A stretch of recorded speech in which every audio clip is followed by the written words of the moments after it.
This is October 18th, 2021. I'm Diane Barrett. I'm here interviewing Donna the Fortune and May Ho for our To Have and To Hold series for the BE collection.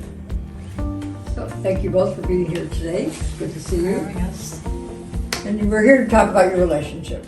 Okay. And let's start with how you met. We met at the St. Gabriel Valley Gay and Lesbian Center Seniors Group Coffee. Coffee. That was a lot. I had just gotten out of a situation where I was very depressed and hadn't gone for about a year. To the group? Yeah. Well, I had a class I had to attend on Saturday morning, so I couldn't go. So I was just out of that, and I had just finished radiation therapy for cancer. I had chemo before that, and then radiation therapy, and I had just finished like the weekend before. And I had stayed away for the year while I was going through treatment because I didn't want to complicate things. Right, with if my a cold life. or something like that. Right. Yeah. so, but we had both gone before, but had never seen one another. Yeah. So I go there, and I'm now a new me, and I'm never, ever going to get involved with anybody again. You were determined. I was, yeah, and nobody was going to live in my house, ever. So I go in, and I sit, and she's way across the room on the other side, and she had on a cute little blue hat. Yeah, because my hair was starting to just grow in, so I had this Yeah, it was hat maybe on. that long. Yeah. And she just kept smiling at me. I thought, I wasn't smiling at her. I was sitting in the sun. And I kept looking towards her corner because it was Shade. Yeah, there was shade there. So, and I had decided I was going to go back because I thought, well, I'll just ease myself back into the community, into dealing with the senior group of the center, the LGBTQ group. Were you living in the area at the time? I was living in Alhambra, and this was in Arcadia. So, and I'm in Azusa, so it was kind of like in the middle. yeah. And So- I wasn't, expecting a relationship or anything. I was just gonna dip my toe back in the water, Right. so to speak. So, And I was just going to get back because I had enjoyed my contacts with people because it was more for me, just social at the center. So I just wanted to get back into that. And then, I tried to get your attention more than you tried to get mine, I guess. well, and I don't know. There must have been some kind of a click or something because she mentioned going to the center. Also had this thing on Thursday evenings that they called Stitch and Bitch at the time.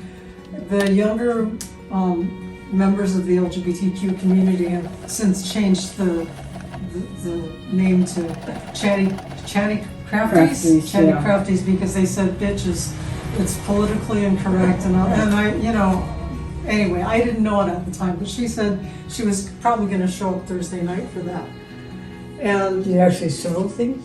No. The idea was to just do some crafts. yes, Oh, I see. and Yeah. I know I the was Stitch and Bitch, the two gay guys that had started it, yeah they both were crocheters or knitters. yeah, But they brought other little things that you could do, you could color. yeah. And it was just a chat kind of a thing. Right, because when I first started going to that, that's exactly what happened. Everybody brought something, but they also emphasized that if you wanted to come without any crafts and you just wanted to talk, that's fine. That was nice. Good idea. It was very pleasant. So I said, I think I'm going to go to that. That was Yeah. after this first encounter. Yes. Right, I see. And I remember thinking, I wanted to go anyway, but I was feeling a little bit tired because I'm still recovering. And so I was feeling a little bit tired, and I all week I went back and forth. Now I'm going to have had a long day at work and all that. I'm going to go home and rest. And then I thought, but she said she was going to be there. Mhm. you know. And I thought, okay, no. I'm gonna be tired, so I'm just gonna go home and rest. But she said she was gonna be there.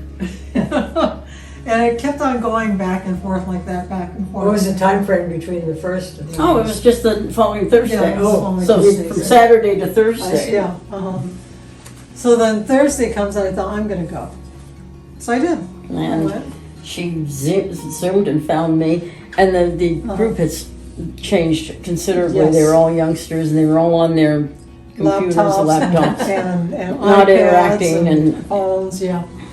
And so I went to go sit with her right away because the older members of the group who had been there before were no longer there, and she was the only person I knew. So I went and I sat next to her and we started talking and stuff, And that's when I tried to trap her into being the more aggressor. I said, "Here's my number. Call me if you want to get together and do something." And Yeah, she I says, said- "Oh, okay, this is mine." so I turned the tables. So who over. made the first call? She did, actually. You I did? texted, yeah. Oh, okay. But she texted me and asked if, maybe we could get together at Arcadia Park. So, And exactly at 3 o'clock, I see her pull in. mhm. Now that's That's tough. good. Yeah. That meant a lot. It does mean a lot. It It does. It does does. to me. Yeah, it does Yeah. to me too. So I go over, she called me and she says, look for me over there. So I did. And there, she had the chairs all set up and all that. And she said, have a seat. And I sat down and she said, tell me about yourself. I went, Yeah, we really started hitting it off, and then it started getting romantic. yeah, Not long after that. yeah. So when did you have that aha moment, as they say? It Well- was within a couple, 3 weeks. Yeah, really, for me That it too. was. This may go romantic, Mhm. and Who made the first move? oh, me. Wasn't it? I don't even remember. I think it was me. But, yeah. Why did you want her to know you were next nun? Because it was a really big part of my life, being Yes. 21 years, and I wanted her to know that because I didn't want anybody to come out afterwards and say, "Oh, did you know that she was the next nun?" Because everybody knew that in the group. And yeah, I there's see. jokes. Yeah. There's jokes all Yeah. the time, Uh-huh. Oh yeah, you turned her, and that's how they all are, and that kind of thing. Yeah, so. there was one woman who said, "Oh yeah, I was a Catholic and I went to Catholic school and I had my friends. This friend went to the convent. That friend went to the convent. That friend went to the convent. They all left because they were all gay." So she says, "All nuns are gay." I'm like, "No, they're not." No. So- that's the dumbest thing I've ever heard. Ready to Right. go, yeah. But the more we talked, the more I saw that we had a lot of stuff in common. And again, That's an important thing. It Right. is, and it really was for me. I wasn't going to change and try hard. I mean, in 1997, I got Ritalin, and so finally my ADHD was more controlled. However, that's a lot to ask of a little pill, and so, she's aware of it and allows me to be me. It's peaceful. Yeah. well, sometimes when she does have when she has the need for the Ritalin or whatever, I will say to her, especially at the beginning, I'd say, "Well, what do you need me to do?" And she'd say, "Just leave me alone." Okay, fine, I can do that, And I knew her by that time. I knew her well enough to know that she wasn't just brushing me off. It's like, okay, she needs time to herself. She knows how to deal with this on her own, and so that's fine. Let her. We're not going to change it. No, why should I? And she do that? doesn't want to change it, and No. she doesn't say, "Oh, you're just too much." But she doesn't have a problem with any of that. No, I mean, why would I? And so sometimes she feels down. That's an example, and that's another example. Sometimes she feels down, and my impulse is to go over and hug her and all that. But she told me at the very beginning, she says, "Just leave me alone." And again, I didn't feel like I was being brushed off or anything. It was like, okay, just leave me alone. Okay, that's fine. I But can if do you that. hadn't told her that, she would have felt that you were rejecting her. So Yeah, that's I- good. That communication is really You know, good. all the Yes, yeah. therapy that two of us have had individually, Yeah. we can finally now use. Well, yeah. Yeah. So, I leave her alone, and Mm-hmm. sometimes I need time for myself, and so I'll say to her, I need to go take a nap, or I need to, or I'm gonna go shopping, or whatever, and that's fine, she's like, okay. But never once have we had a really bad fight or one where splitting up and moving out was brought up. We never go there. Have you talked about marriage? Yes, but we haven't gotten into it Mm-hmm. a whole lot. I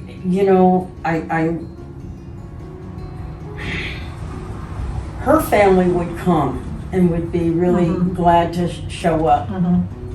And my sister, the one that I talked to that's left, she might come and then talk behind my back. I just don't want to do that. Yeah, So It's it's, for you, huh? not Yeah, your family. yeah.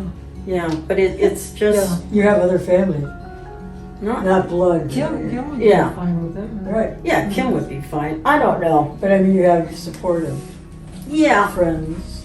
yeah, but I don't know. It's just That's it okay. never was a dream Uh, because we didn't grow up that way, Mhm. But I had a dream just a few days ago. I haven't even mentioned this to her, where somebody was trying to hit on her in my dream. And I said, "Why are you doing that?" And they said, "Well, you won't marry her." And I said, "Well, everything's there, but." And that was in my dream. Mhm. I haven't even told you about that. You So- are all parts of your dream. Oh, okay. Well, there you go. That's a dream analysis. Oh, free of charge. So, there you go. Because I was really upset. I says, "No, I'm not going anywhere. I'm not going to let no." See, but you're really interacting with yourself. Oh, As you look at it, you are all parts of it. oh, last night I was teaching young kids. So What? No. So what's the magic in your relationship? the magic. Or what's something magical that's happened besides getting together and loving each other? For me, it's finally finding someone who, I guess, one accepts me as me, okay? The other thing is that she has my good in mind. Okay, I know one of the things that she likes to talk about is and she's not being mean about it. I mean, that's not what she is. But it's like, well, when you were in lockdown, you never got to do this and you never got to do that. So she was planning, a Panama trip because I've never been through the Panama Canal. Huh. And she's told me, how wonderful it is and all that. She wants to go for a trip to the East Coast because yes, I did live in New Jersey, but I never lived in New Jersey. Yeah, that was as a nun. Okay, but there are things that she wants to show me. She wants me to experience because they're fun, they're joyful. So she's putting you in her center. Yes, yeah, That's exactly, yeah. So even when she drives me nuts sometimes, and she does sometimes, I know that there's, at the core of it, there's still, and one of the things we discussed actually last week, she said, you gotta, because it's just so part of my nature to go and do things for people. She said, you gotta stop doing that for me. She said, and she's told me, I don't know Just how do many it for times. me, right, Donna? No, she does it for me. Yeah, Oh, okay. right. But she tries to, and she said this a number of times. You need to let me do stuff for you, and it's so hard. It's so hard because I'm so used to doing stuff for people and not having people do stuff for me. So sometimes I just sit there, and she brings me something, and I sit there. Oh, you didn't wait have for- to. The first thing Yes. she'll say, "Oh, you didn't have to do Yeah, that," uh-huh. and I go, "Just say thank you." Yeah. It's So part of your past, though. right, yeah. right. So I'm learning to accept the kindnesses that she Let it in. yeah, Yeah. exactly. Not easy. Right, and that's part of her nature, to be kind and to be good and to, care for someone else too. She has a hard time letting it in too, though. I Yes, do. Yes, she does. But she has, finally, this is the first time in my whole life that I have not felt like the mistake. You've not felt what? Like a mistake. Remember, I was an unwanted baby Right, and, right, right. and I was always I was always a mistake. Or I always believed that at my core, everything about me was a mistake, and I don't feel that. That's wonderful. Yeah. Yeah. So that for me is Yeah. the magic. Right. So, and seeing her actually, it's like when I took my nephew, he was 7, and I took him through the Pirates of the Caribbean. I remember watching his face as he saw it for the first time, and it was so neat to watch him. And so watching her experiencing some of the things now that she never got to just enjoy. I think from my knowing of you, which is minimal, just having someone accept you is really difficult. Because you deserve it. But that's what we kind of realize has become real important to us. Who do we admire? Right. Who do we want to be more like, want more of? Their wisdom, whatever, their graciousness, their kindness, whatever it is. That's what is really kind of opening anew for us. So what do you think is the glue for your relationship? I think that. I The think communication. the being heard and listening Yeah. and being safe. For me, there's a lot of safety that I never really kind of experienced. Everybody always liked to be around me, but then they'd get tired of me and wanted me to go away. And I don't get that feeling here. Okay. I feel more like we're family than I ever have felt with anyone before. That's magical. Yes, it is. It is. And her family is extremely embracing. And mine are, but it's just different. I mean, hers are flat out. And, but I even caught myself saying to my niece, well, yeah, when we're in Hawaii doing the funeral thing for her mother's ashes, yeah, I'll have a chance to see the rest of the family. And I was thinking, I don't look like any of them, I'm sure. But I think of them now, the cousins and the aunts and the uncles and stuff that will meet in Hawaii. Part of you. Exactly, yeah. So, yeah, I don't feel like a foreign stranger in my own home or life or relationship. You belong. Yeah. So wrapping it up, what things would you like to bring up that we haven't? I read something before I got together with her that meant a lot. It said, instead of looking for a partner, work harder on being the kind of partner you would like to have. Yeah, that's good. That was probably... Who wrote that, do you know? I don't know. We'll give you the claim to it. Okay. No, but I read it, but I thought, Uh, voila. Because that's what I was doing. And that's why I said, tell me about yourself. I wanted to know, is there anything here, or could we just be friends? Maybe we Right. both like hiking. Maybe we both like swimming. Not. No. She does, I don't. Doctor. But, she's willing to try a lot of things, but not be pushed to where, because I really want her to swim. Yeah, because there's a lot more to our relationship than, yes, the likes help, definitely help. But I think being honest with each other is, that's really, really important. And I know after we talked that first time, I called my sister right away, Jane. My sister has the same birthday as both of them share a birthday. Oh, nice. I called my sister and I said, we're both very, very open about stuff. I said, because I am not going to tell her what she wants to hear. I'm not going to compromise about who I am. So I said, first thing I said was, I don't like fish. Get that out of it. Yeah, and Clear the air out yeah, of the fish. exactly. And prioritizing, Yes. yeah. So yes, she was very much aware of what was going on with me, and And yes, she had to work through that herself. Yeah, I didn't talk to her about it, but yeah, No. the fact that she just stopped chemo and right. radiation, I was Right. like, oh, do I want to get into that? Right, Yeah. that's a good point. But again, talking about that, one of the things that happened is, and I know this might sound really funny, but I did not want to be stuck with someone shallow, someone who for, whatever, just needed, Somebody to watch the news with. well, okay, or just was looking for, someone who's perfect physically, okay? So I know this might sound funny and but it mattered to me. So one of the evenings we had gotten together, we were talking, and I said to her, well, I did have, they did take part of my breast out because, that's where the cancer was. And I said, on top of that, they had to go in twice after that, Really? So I said, I have part of a breast missing.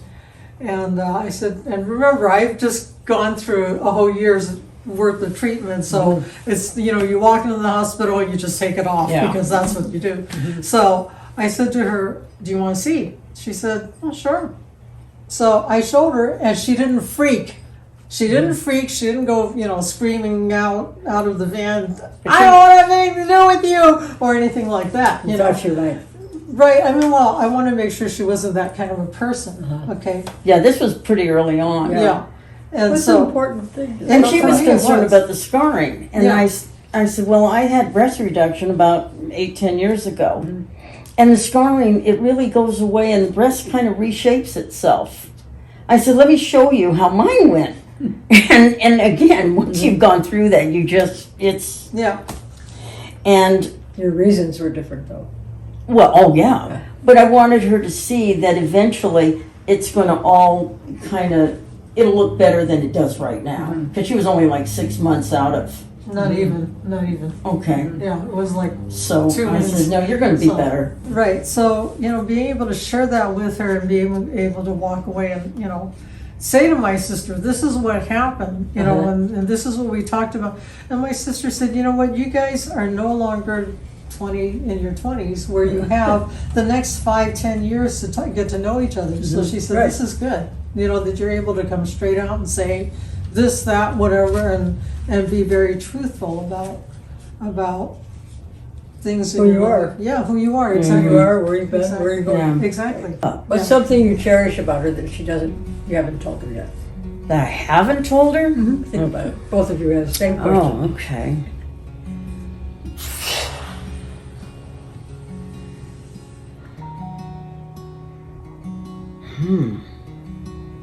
I haven't told you. Yeah, because I pretty much told her everything. It's just, it could be a really little thing. Oh, I See, know. there it goes. It's the way you get everything ready in the morning and you have my coffee cup out there. I really love that. Isn't that great? Yes. Yeah. And you bring me my toast when I'm just at the right time. Yeah. That's really nice. Yeah. And when I get up and I see it there, okay. Somebody cares about me. Yeah. But she puts out her cup, my cup, and her juice thing. But it's always ready. I love that. And the coffee's already made, so all I have to do is press the button. And for me, it's the things that she wants to share, part of her life with me. And I may not be interested in this, that, or the other, but the fact that she cares enough to want to share that, that's really good for me. Yeah, I want her to know that I had a good time in spite of not being wanted. We'd like to thank both of you for being here, being a part of this, haven't told. I'm sure you'll be good role models for other hope women so. along I hope the so. time. And it can I happen. wish you a good life and a great relationship, lots of good journeys, Oh, thank you. good Yes. travels. So thank you. Thank you. We're looking forward to that. Uh,